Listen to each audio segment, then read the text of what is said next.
गीता अपने पति रमेश और 2 छोटे छोटे बच्चों के साथ एक गांव में रहती थी। गीता का पति मजदूरी का काम किया करता था। वो लोग बहुत ही गरीबी की हालत में रहते थे। बहुत मुश्किल से 2 वक्त का खाना मिल पाता था। उसके अलावा किसी चीज पर खर्च करने के लिए उनके पास पैसे नहीं थे। रमेश की माँ भी काफी बूढ़ी और बीमार थी। उनकी जिंदगी इसी तरह चल रही थी कि अचानक एक दिन रमेश को काफी तेज बुखार आता है और सही इलाज न मिल पाने के कारण उसकी मृत्यु हो जाती है। गीता के पति का एक छोटा भाई राजू भी था, जो बहुत चालाक किस्म का आदमी था। भाई की मृत्यु के बाद वो थोड़े दिन उसके परिवार और माँ की सेवा का नाटक करता है। कुछ दिनों में अपनी माँ को उल्लू बनाकर खेती बाड़ी की सारी जमीन अपने नाम लिखवा लेता है। राजू अपनी माँ से कहता है, देखो माँ, भाई की तो अब मृत्यु हो चुकी है। भाभी तो जाकर खेतों में काम करेंगी नहीं, सो मुझे ही सब देखना पड़ेगा। इन कागजों पर अंगूठा लगा दो।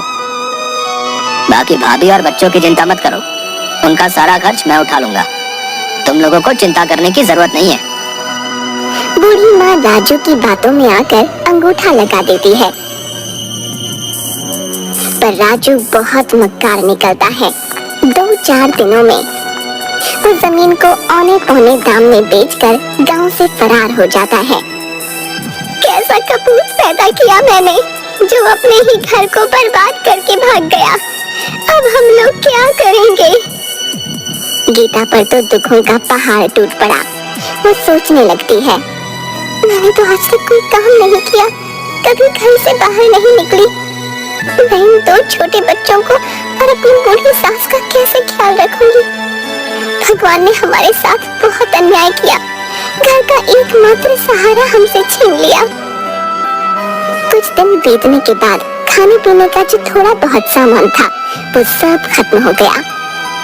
अब तो ना घर में राशन था और ना ही पैसे बचे थे।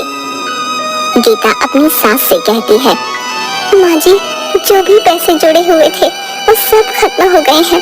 कुछ दिन तो कट गए, पर अब आगे का कुछ सोचना पड़ेगा।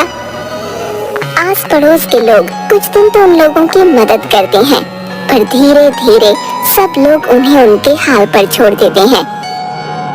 गीता अपनी बेटी से कहती है, बेटी, अब बस केवल थोड़ी सी दाल और चावल ही बचे हैं। आज का ही खाना बन पाएगा, कल से मुझे कुछ काम ढूंढने जाना पड़ेगा। मैं बहुत चिंतित हूँ कि तुम लोगों को अकेला छोड़कर मैं काम पर कैसे जाऊंगी। माँ जी भी तो बीमार रहती हैं, उन्हें किसके भरोसे छोड़कर जाऊं? आप चिंता बिल्कुल न करें, आप तो भगवान की इतनी पूजा करती हैं, वो जरूर आपकी मदद करेंगे। हाँ बेटी, अब भगवान ही हमारी मदद कर सकते हैं, तुम भी उनसे प्रार्थना करना। चलो अब खाना खा लो।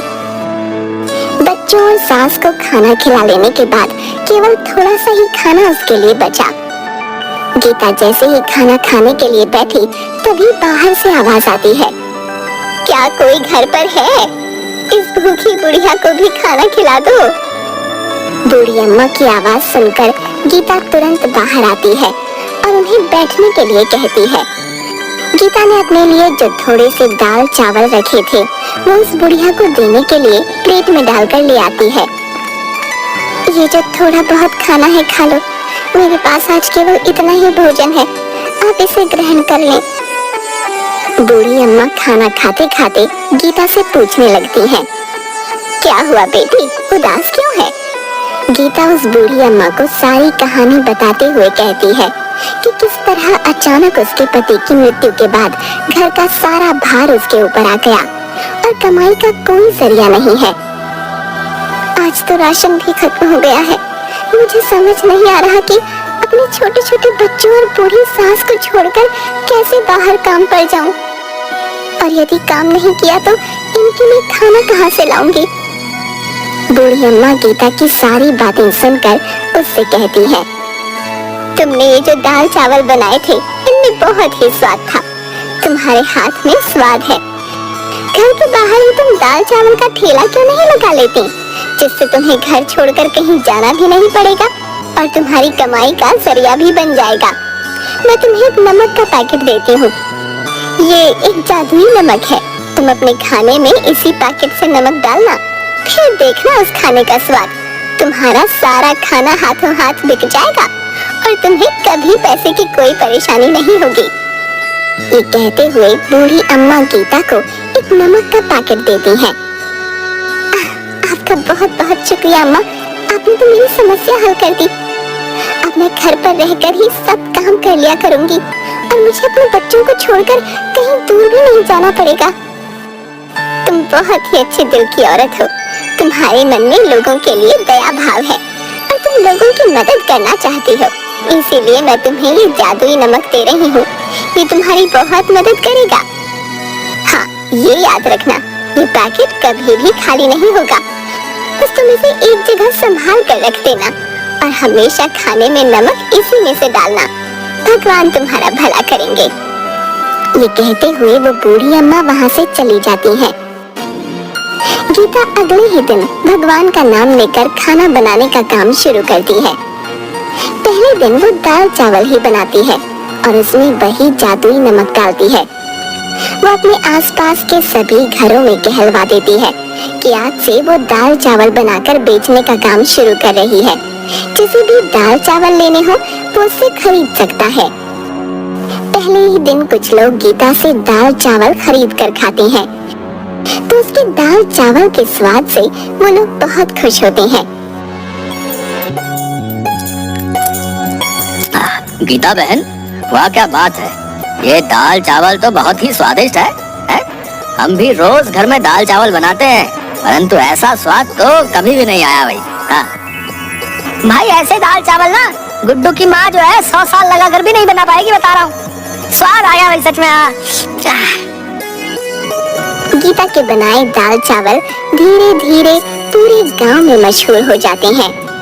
पूरे गांव भर में उसके दाल चावल की तारीफ होने लगती है। उस जादुई नमक के स्वाद ने अपना जादू चला दिया और गीता के बनाए दाल चावल गांव भर में मशहूर हो गए। अब गीता जितना भी खाना बनाती वो हाथों हाथ बिक जाता। गीता की अच्छी खासी कमाई होने लगी और उसके पास पैसे भी जुड़ने लगे।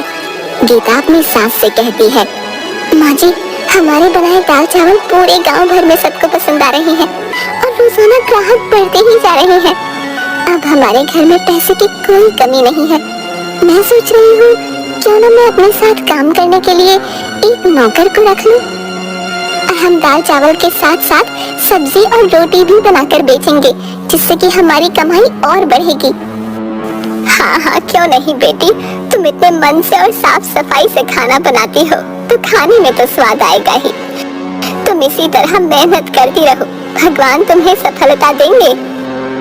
बस फिर क्या था, गीता अगले ही दिन से मुन्ना नाम के एक लड़के को अपने साथ काम करने के लिए रख लेती है। खाना तो गीता ही बनाती थी, जिसमें वो जादुई नमक डालती, परंतु खाना परोसना, ग्राहकों से पैसे लेना और उन्हें खाना डाल कर देना, ये सब काम के लिए उसने मुन्ना को रख लिया। मुन्ना काफी गरीब था और चालाक भी। जब उसने देखा कि गीता का बनाया हुआ खाना इतना बिकता है तो वो सोचने लगा, क्यों ना मैं भी किसी तरह खाना बनाकर अपना अलग ठेला लगा लूं। यहाँ नौकरी करते तो मुझे 4 पैसे ही मिलने वाले हैं, परंतु अपने ठेले से मुझे अच्छी कमाई हो जाएगी। मुन्ना अपने दोस्त से कहता है, अरे यार, ये दिन भर की नौकरी करने के बाद मेरे हाथ में तो कुछ भी नहीं आता। इतनी कम तनख्वाह में भी भला गुजारा होता है क्या? है? मैं सोच रहा हूँ, जब गीता औरत होकर इतना कमा सकती है तो मैं क्यों नहीं, मैं भी अलग ठेला लगा लूंगा। जब इस काम में इतनी कमाई है तो मैं अलग से ठेला लगाकर ज्यादा मुनाफा क्यों ना कमाऊं भाई? है? कब तक उस गीता का नौकर बना रहूंगा?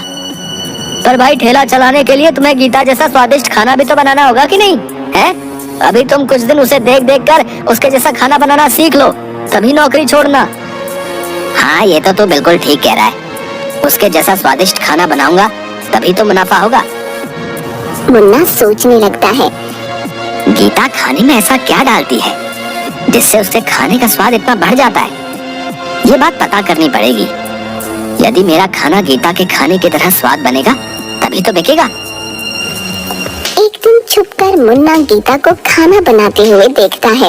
वो बहुत ध्यान से देख रहा था कि गीता ने कोई खास मसाले नहीं डाले, बस एक डिब्बे में से नमक निकाल कर खाने में डाला। मुन्ना सोच में पड़ जाता है। बस केवल नमक मिलाने से खाने में इतना अनोखा स्वाद कैसे आ जाता है? हो ना हो इसी नमक में कोई खास बात है। यदि मैं इसका नमक का पैकेट चुरा लूं, तो मैं भी इससे जो खाना बनाऊंगा उसमें वैसा ही स्वाद आएगा जैसा कि गीता के खाने में आता है।